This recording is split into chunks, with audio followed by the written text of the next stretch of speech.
I want to show you the Mackie M-Caster Studio setup that I've been using after trying the Rode Streamer X and having to return it. So if you're looking for a Streamer X alternative, or you're just looking for an easy to use audio interface, let me show you how this works. I'm going to show you how I have it set up, what I'm using it with, like my microphone, my computer, software, and I'll cover some pros and cons of the M-Caster Studio along the way. If you're new here, my name is Meredith Marsh, and here on this channel, I'm here to help you look good, sound good, and feel good on camera so that you can build your thriving online business with YouTube. And just like with the Rode Streamer X, I purchased this M-Caster Studio with my own money because I was looking for an audio interface solution. So this isn't sponsored. Mackie doesn't know who I am.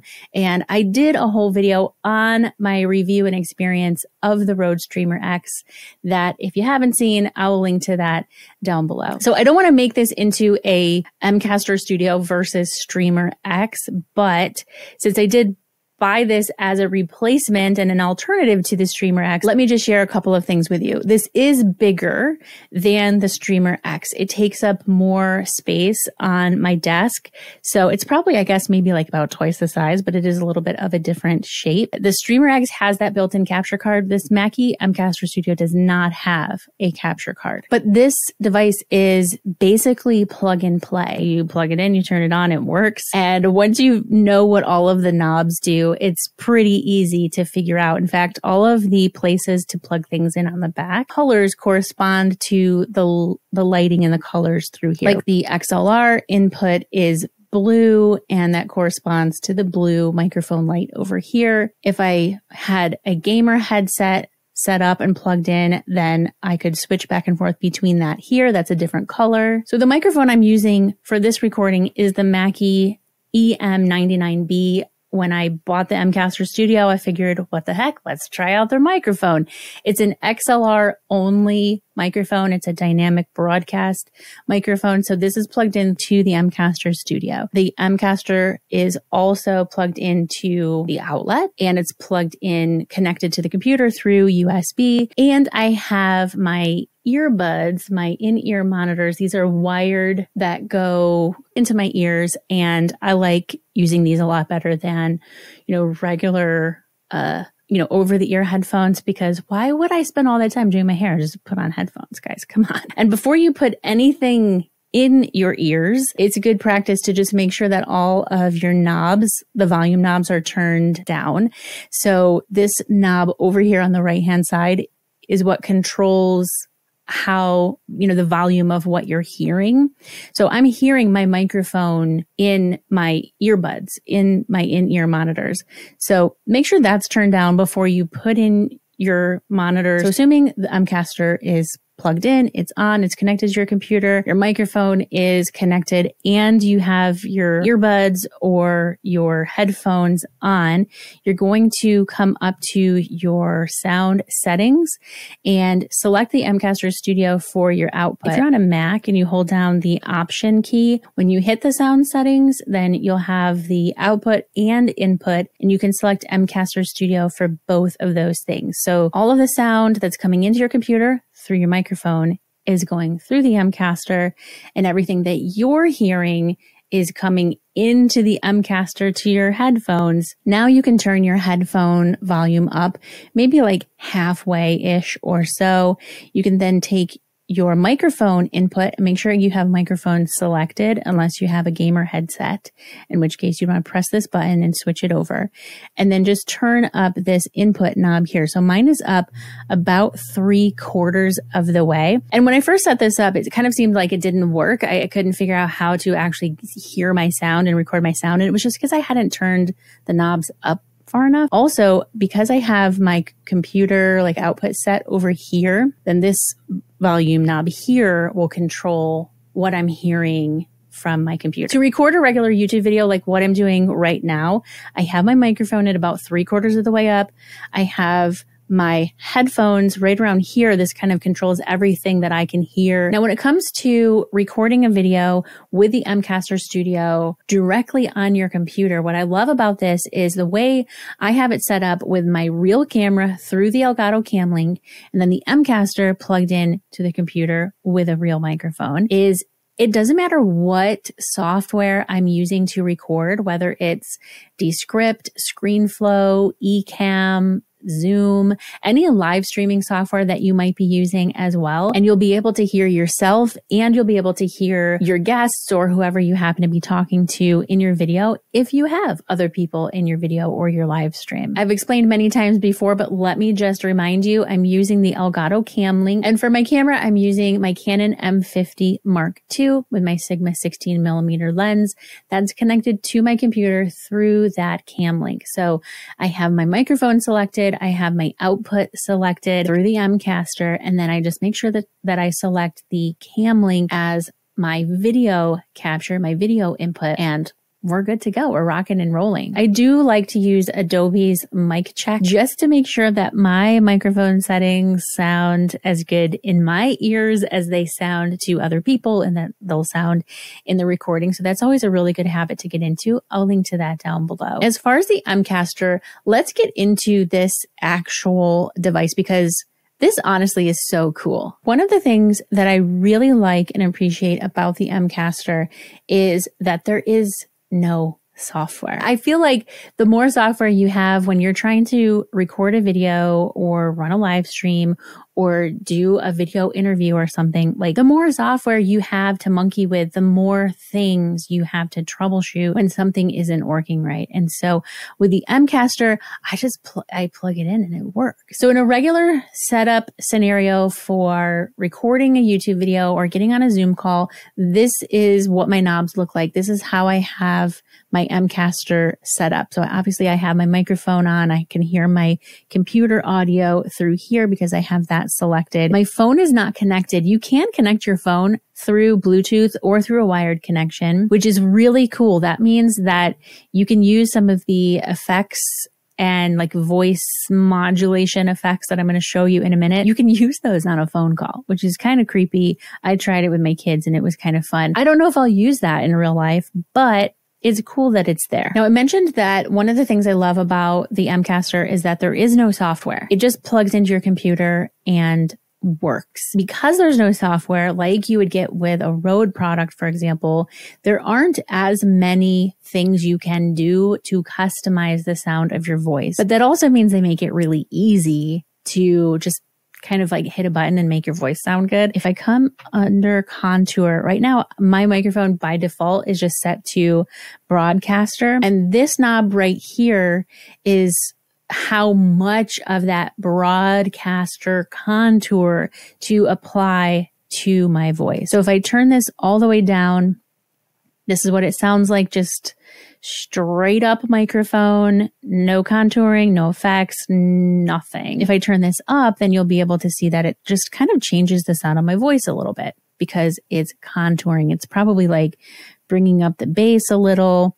I don't know. I'm not an audio engineer. That's why I kind of like this M-Caster Studio. So coming back over to contour, you have all these other options here, and these are basically just presets. So you can't go in and customize exactly how you want your bass and your midtones and like all that kind of thing, but you can go in and choose these different presets that may work for you. So let me turn the contour knob all the way up, and as I go through these, you can see how they sound. This is Brightcaster. Auto leveler sounds like this. Some of these don't really sound that different to me. Bright is very, very bright. I can hear like the sound going through my windpipes, it feels like. So that's a little too bright, I think. But again, you can adjust this by turning it down a little. This next one, crisp. I actually really like the crisp one. You have AM radio settings. That's cool. So if you want to sound like you're on an AM radio, that's the way it is. We also have vintage vinyl. Fancy. Very fancy. There's a de-esser, and then we go back up and we have that broadcaster. So let me put this back down onto crisp, and I'm just going to turn that down a little bit, maybe like 3/4 of the way. I mean, I think that's pretty good. You can let me know in the comments which of those contours you thought worked best with my voice. This next knob up is more of like a special effects situation. And again, these are all presets. You can see I have mine set to Munchkin. That is selected there. But because my effects knob is all the way down, you're not going to hear any Munchkin voice. But if I turn it up, it's got a very, very high pitch. But we have all these different kind of presets here that I've heard. This is pretty intense. So again, just like the other one, you can turn it down. We have a live room. So if I want this to sound like I'm in a live room, that's how that sounds. I mean, honestly, this is actually pretty cool because it does sound like I'm in a different space, but I'm not. I'm just right here in my office. We have plate verb. We have none. We have spatial effects. That's cool. We have space echo. We got a ping pong. And there's nitrous. We got delay verb. There's a lot of echoey ones. Repeater. That's really annoying. Clap back. Again, pretty annoying. Oh, that's not good. Not good. Optimus is, I don't know what Optimus does exactly. But here we have Bioshock.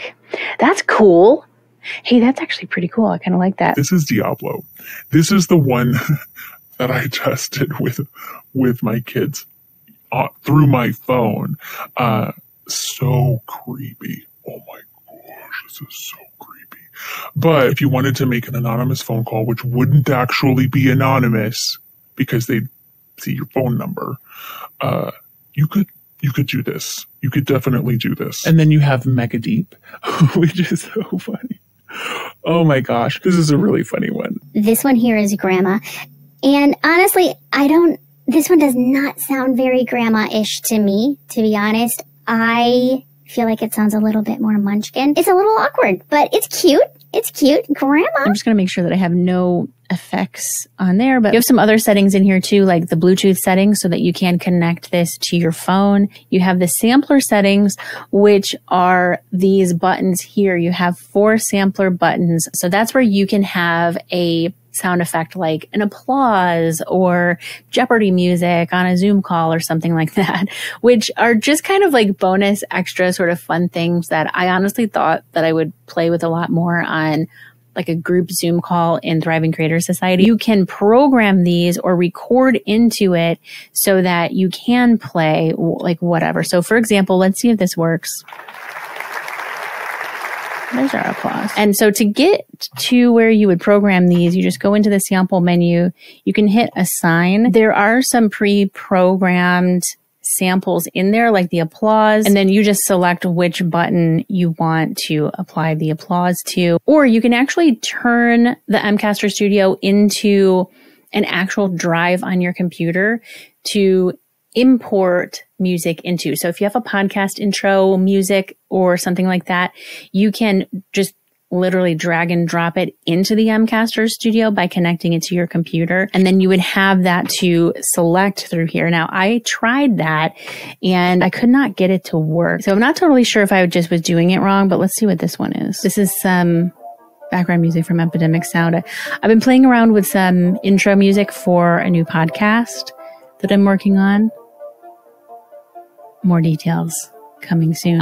So that is how the samples work on the M-Caster Studio. You do only have the 4 buttons and that's it, which is plenty for me.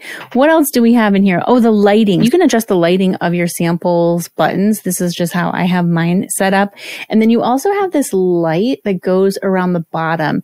And I have mine set to purple. You can have it off completely, or you can have it go through, just kind of like cycle through in just a funky sort of ambient kind of way. But I also like that you can turn it off. You can also choose to not have your buttons lit up at all either. And there's a utility feature in so that you can go in and update your firmware and just follow the directions on their site to do that, because it is pretty simple. So that's the basics of the M-Caster. For what I need it for, it works great. It's really affordable.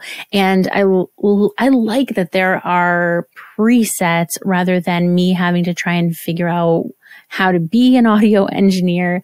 And so I appreciate that, but I can also see where somebody might want to have a little bit more control over their voice. So overall, I really like the M-Caster Studio. I'm glad that I found this in my research when I was looking for audio interfaces that were sort of similar to what the Streamer X can do. Like I mentioned though, it's really not an apples to apples comparison because it doesn't have a capture card. So it's not like this all-in-one device like the Streamer X is. But I love that I can see the levels on the screen. I love that it's plug and play, not requiring any software. It is easy to use and it is, I think, very affordable. I'll put a link to this exact M-Caster Studio that I have. And I'll also put a link to the Mackie microphone that I'm using as well, which so far I really like. I think it's just very comparable to what I was using before, which is the Audio Technica ATR 2100. You don't have to use a Mackie mic with the M-Caster Studio. It's just a regular XLR input. So you just need any mic that has an XLR.